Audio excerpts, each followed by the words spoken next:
मेरी शादी जैन 8 2015 को हुई थी। ये प्रपोज़ल जो है किसी मैट्रिमोनियल साइट पे हम भी डाले थे और वो लोग का भी आया था। सो उस तरीक़े से हम लोग मिले, उस तरीक़े से हम लोग अप्रोच हुए। तो उस शादी के वक्त वो लोग बताए थे कि भाई एक जो है बच्ची से तलाक़ हुआ है। वो बच्ची का जो है हम लोग डाइवोर्स सर्टिफिकेट मांगे, तो वो लोग बोले कि भाई डाइवोर्स सर्टिफिकेट हम नहीं ला सकते, इट्स इम्पॉसिबल। सो हम लोग बोले there has to be some assurance, भाई क्या है, आप खुला दिए, तलाक़ दिए, क्या दिए, मसला है बोल के बोले। तो एक एफिडेविट बना के दे कि भाई बच्ची जो है अपने माँ बाप के घर को चले गई, सो इट इज़ इम्प्लाइड खुला एंड इट्स तलाक़ बोल के हमको बोल दिए। बोल देने के बाद शादी भी है, मेरे पेरेंट्स अच्छी ग्रैंड करे, धूमधाम से करे और अच्छा जो है पैसे दिए, सोना दिए, जेवर दिए, सब दिए। देने के बाद शादी करके जो है 1 महीने तक सब ठीक था, लेकिन 1 महीने के बाद फिर फर्दर डाउरी लेकर आओ, पैसे लेकर आओ और हरास करने लगे। उस दौरान में मेरे को ये मालूम हुआ कि भाई मैं उनकी दूसरी नहीं तीसरी बीवी हूँ। बल्कि मेरे को कहीं से इनका एक पेपर मिला जो फटा हुआ था, तो मैं जॉइन करके देखी तो मेरे को मालूम हुआ कि is previously married to 1 more women, उन्होंने अब तक उनके निकाह में है बोल के मेरे को मालूम हुआ। तो मैं वो जो है ढूंढते वो बच्ची को ढूंढने निकली, तो मेरे को वो बच्ची से पता चला कि भाई वाकई में इन दोनों की शादी हुई भी है, इनका रिश्ता है और इनका रिश्ता 2011 से पहली बीवी है उनके बोल के मालूम हुआ ये, और अभी भी निकाह में है बोल के मालूम हुआ। तो वो पहली वाली बच्ची से मेरे को ये भी मालूम है कि भाई इनका ये रोज़ का रेगुलर का है, इज़ अ हैबिचुअल चीटर। सबको वैसे चीट करना, धोखा देना, पैसे ले लेना, उनसे ले लेना, आखिर में जो है इनको और लेकर आओ बोल के भिजा देना, या नहीं तुम नहीं लेकर आए तो तुम्हारे को जो है हम ऐसा कर देंगे, वैसा कर देंगे। जो तुम रोड पे चलते रहते हिट एंड रन केस में डाल के छोड़ देंगे। नहीं, मेरा बाप जो है एडवोकेट है, मैं एडवोकेट हूँ, ये वो क्रिमिनल केसेस में डाल के तुमको फंसा दूँगा, तुम उससे निकल नहीं सकेंगे, वैसा फंसा दूँगा तुमको बोल के बोल रहे। सो अब हम लोग जाके जब दरियाफ़े भी करें तो हर कोई आदमी यही बोला कि भाई it's his first second marriage, कोई हमको पहले वाली का कोई बोले नहीं, डिस्क्लोज़ नहीं करे। सो ये चलते चलते मालूम हुआ तो फाइनली मैं ये स्टेज पे हो कि भाई it's a game for him just to use girls. उसके बाद में उनको यूज़ करके फेंक देने का काम है, पैसे ले लेना उनसे, उनको यूज़ कर लेना, बाद में उनका ख़त्म कर देना।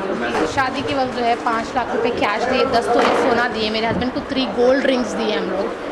उसके बाद जो है 1 महीने तक सब ठीक था। फिर उसके बाद और डाउरी होना, हम लोग क्या बोलते हैं, मेरा बच्चा जो है थक जा रहा, मेहनत नहीं कर सकता इतनी, उन्हें मेहनत का आदी नहीं है, उन्हें दुबला हो जा रहा। तुम एक ही जो है माँ बाप को बच्ची है, तुम्हारे माँ बाप जो है लाओ फर्दर और अमाउंट लेकर आओ, 10 लाख लेकर आओ। मैं बोली नहीं दे सकते, मेरे पेरेंट्स नहीं अफोर्ड कर सकते बोल के बोले। तो इन्होंने लेकर आना, हमारा बच्चा जो है एक ही है, नाज़ों से पला है, नखरों से पला, वो बोल के बोले। ये बोल के हम मेरे पेरेंट्स को आके मैं बोली, तो मेरे पेरेंट्स बड़ी मुश्किल से बंदोबस्त करे और 5 लाख रुपए का, तो और ला के दिए उनको 5 लाख रुपए। तो उस वक्त उन्होंने ये प्रॉमिस करे कि भाई फर्दर और हरास नहीं करेंगे, ना कुछ तकलीफ़ें नहीं देंगे, अजियतें नहीं देंगे बोल के बोले। लेकिन 10 लाख कैश है, 10 तोला गोल्ड है और 3 रिंग्स हैं अलग, और ये फर्नीचर सेट अपना जो कपड़े वपड़े देते वो तो नॉर्मल है ही है। अब लास्ट में और फर्दर 5 लाख रुपीज़ नहीं ला रहे हैं, तो घर पे ला के छोड़ दे के चले गए। भाई अब्बास सैयद ये Ashoka institute of engineering college में उन्होंने कंप्यूटर साइंस पढ़ाते, सिविल इंजीनियरिंग पढ़ाते। 2011 में एक लव मैरिज करे एक एम्प्लॉई से। एक एम्प्लॉई है, गवर्नमेंट यूनिट के पब्लिक सर्वेंट है, उनसे शादी कर लिए। इन्होंने तो मुस्लिम है, उन्होंने हिंदू ड्रामा करके हिंदू बोल के मंदिर में शादी कर लिए।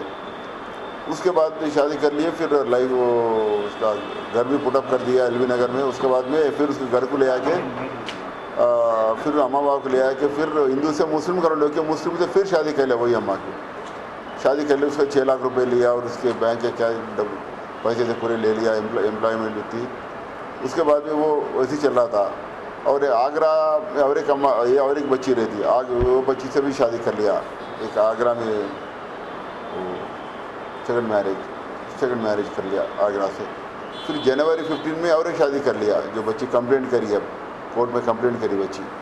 कंप्लेंट करके बच्ची से 5 लाख रुपए लिया, 15 तोले सोना लिया, और एक सेकंड महीने से और 10 लाख रुपए लाओ बोल के हरासमेंट चालू हो गया बच्ची से। फिर बच्ची इंक्वायरी करी तो ये मालूम हुआ ऑलरेडी इनको 2 शादियाँ करी तो है, तो शादियाँ वैसी है, किनको डाइवर्स किनको नहीं दिया, मेरे को चीट करा बोल के बच्ची आके कोर्ट में कंप्लेंट करती, कोर्ट हमको केस रेफर करी। तो मैं आके इंक्वायरी करी तो ये मालूम हुआ कि उन्होंने ऑलरेडी 2 शादियाँ करी तो है, उनको डाइवर्स नहीं दिया, और जो फर्स्ट टाइम शादी कर लिया गवर्नमेंट सर्वेंट से पैसे पूरा ले लिया बच्ची से, उसका अकाउंट पूरा खाली कर दिया उसका, और उसको बढ़ा दिया बच्ची को। और आगरा में बच्ची और एक बच्ची है, उन्हें वहाँ केस डाली आगरा में, वो केस भी चल रहा। और ये तीसरी बच्ची है, उसको 10 लाख रुपए दे बोल के हरासमेंट चालू हो गया। वो हरासमेंट बर्दाश्त नहीं करके बच्ची आके कंप्लेंट करी। ये पूरा इंक्वायरी करके इंक्वायरी में ये मालूम हुआ कि उन्होंने चीट करके बच्ची की शादी करा और 2 शादियाँ कर लिया, सबसे पैसे भी खा लिया और ये बच्चे को 10 लाख रुपए लाओ बोल के हरासमेंट चालू कर लिया। तो इन्वेस्टिगेशन ये मालूम है कि उन्हें चीट करा और हरासमेंट कर रहा। तो हम आज सुबह घर एलबी नगर में घर अपार्टमेंट है, अरेस्ट करके ला लिए, ला के अभी कोर्ट में प्रोड्यूस करने सकते। 3 शादियाँ करके बच्चियों को सताता है, डोरी के लिए सताता है, मारपीट करता है, उनके फैमिली मेम्बर सताता है। उसके अगेंस्ट में जो भी बड़ी बच्ची है कि हमको फ़ोन करें तो भी हम इंक्वायरी पर उनके घर को जाके हम कंप्लेंट लेंगे। पुलिसियन आने की ज़रूरत नहीं है, खाली हम फ़ोन करें तो बस है, हमको तो उनके घर को जाएंगे, पूरा इंक्वायरी करके उनके ऊपर जो भी ऑफेंस करा उसको अरेस्ट करके उनको जस्टिस दिलाएंगे सब पूरा। सर सैयद अब्बास।